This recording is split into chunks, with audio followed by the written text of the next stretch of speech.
Olá! Hoje a gente vai mergulhar num período fascinante e bem complexo da história brasileira, os anos de 1934 a 1937. É uma época de um boom econômico surpreendente, que acontece bem no meio de um breve experimento democrático e de tensões globais que só cresciam. E a grande questão que vai guiar a nossa análise é essa aqui. Como é que o Brasil, enfrentando uma crise de divisa seríssima e uma pressão externa enorme, conseguiu não só sobreviver, mas arquitetar um dos maiores surtos de crescimento industrial da sua história? Vamos desvendar juntos como essa transformação, que parece quase um milagre, aconteceu. Para entender essa virada, nosso roteiro está bem claro. A gente começa no olho do furacão, a crise cambial e a pressão externa. Depois, vamos ver como uma renegociação ousada da dívida deu o fôlego que o país precisava e como a política cambial foi ajustada para lidar com esse cenário. Daí, a gente investiga o resultado mais inesperado, o surto industrial. E, por fim, vamos analisar o jogo geopolítico que o Brasil jogou e o legado que esse período deixou. Ok, vamos lá. Para entender o boom, primeiro a gente precisa entender a crise, né? O colapso global de 1929 atingiu em cheio a economia brasileira, que era super dependente da exportação de café. Isso criou um problema central que condicionava absolutamente todas as decisões do governo. Esse problema tinha um nome técnico: escassez de cobertura cambial. Para simplificar, pensa na carteira de uma família. O dinheiro que entrava com a venda do café não era mais suficiente para pagar as contas em moeda estrangeira, como a dívida e os produtos importados. Para racionar o pouco que tinha, o governo criou o controle cambial, ou seja, ele decidia quem podia e quem não podia comprar moeda forte. E foi justamente essa medida que se tornou o principal ponto de atrito com as potências estrangeiras. E é aqui que o conflito de interesses fica escancarado. Os Estados Unidos viam esses controles como algo discriminatório, porque na prática o governo brasileiro podia escolher pagar dívidas com um país e deixar de comprar produtos de outro. Para eles, isso feria o princípio do livre comércio. Já para o Brasil, era uma questão de sobrevivência. Abandonar o controle significaria o caos, a incapacidade de pagar a dívida e de importar bens essenciais como combustíveis e máquinas. Era uma questão de soberania mesmo. Com a pressão aumentando por todos os lados, a questão da dívida externa se tornou inadiável. Uma solução temporária já não bastava. Era preciso uma renegociação ampla e, principalmente, criativa. Antes de chegar na solução definitiva, é importante entender o que veio antes. Em 1931, o Brasil usou o tal do Funding Loan. Basicamente, os credores emprestavam ao Brasil o dinheiro para pagar os juros que o próprio Brasil devia a eles. É como usar um cartão de crédito para pagar a fatura de outro. Você ganha tempo, claro, mas o problema real, o tamanho da dívida, só crescia. A situação ficava cada vez mais insustentável. Chegou em 1934 e a coisa ficou insustentável, não dava mais.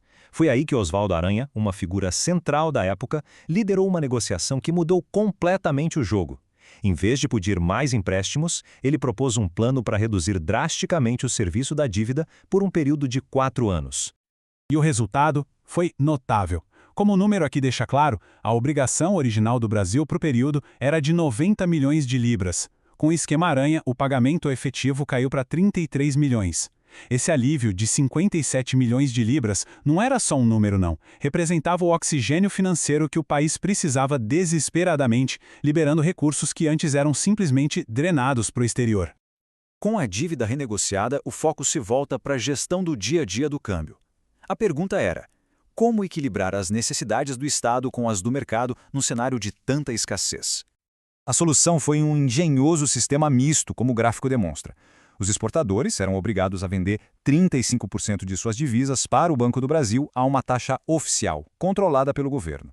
Os outros 65%, no entanto, podiam ser negociados no mercado livre, onde a taxa era definida pela oferta e demanda, e, claro, era bem mais alta.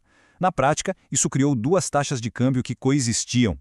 E qual era a genialidade por trás disso? Bom, aqueles 35% na taxa oficial eram, na prática, um imposto sobre os exportadores, mas que garantia ao governo as divisas baratas para pagar a dívida. Ao mesmo tempo, os 65% no mercado livre criavam a válvula de escape. Isso desestimulava o contrabando de moedas e atendia, mesmo que parcialmente, à pressão americana por liberalização, mostrando que o Brasil não tinha um controle total e absoluto.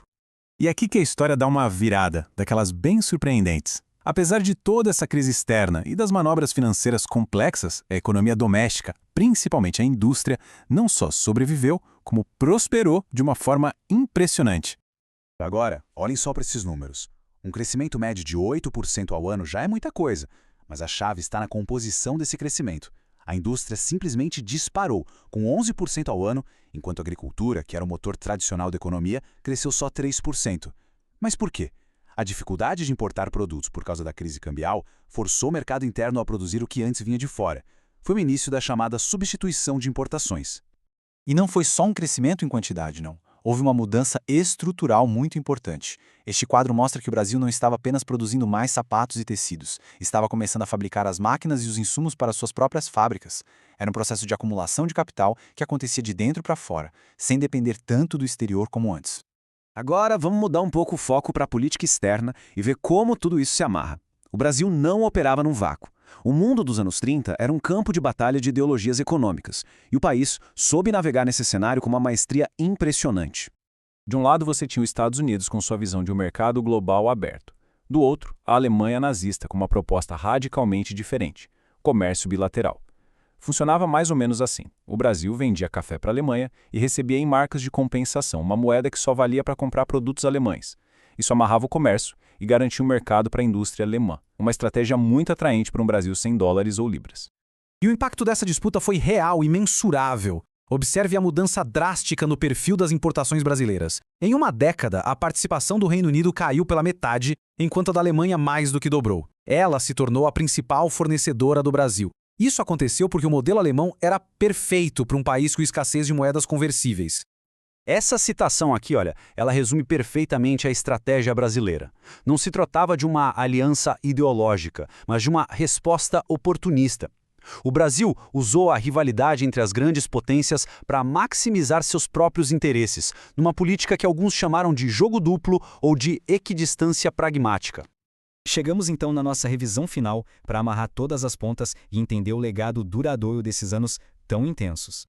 Então, vamos recapitular. O que a gente viu foi uma cadeia de eventos impressionante. A renegociação da dívida deu ao Brasil fôlego financeiro. Esse fôlego permitiu a implementação de uma política cambial criativa, que, por sua vez, ao dificultar as importações, acabou estimulando a indústria nacional. E por trás de tudo isso, uma política externa pragmática sobre usar a rivalidade entre Estados Unidos e Alemanha para tirar o máximo de benefícios para o país.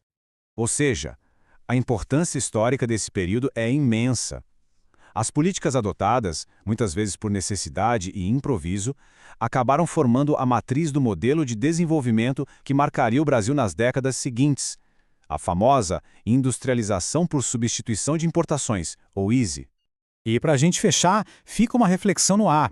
Essa política de equidistância pragmática, esse jogo duplo, foi um golpe de gênio diplomático e econômico ou foi uma aposta arriscadíssima que se tornaria insustentável com a polarização global que levaria à Segunda Guerra Mundial? A resposta a essa pergunta define não apenas esse período, mas muito da trajetória complexa e contraditória do Brasil no século XX.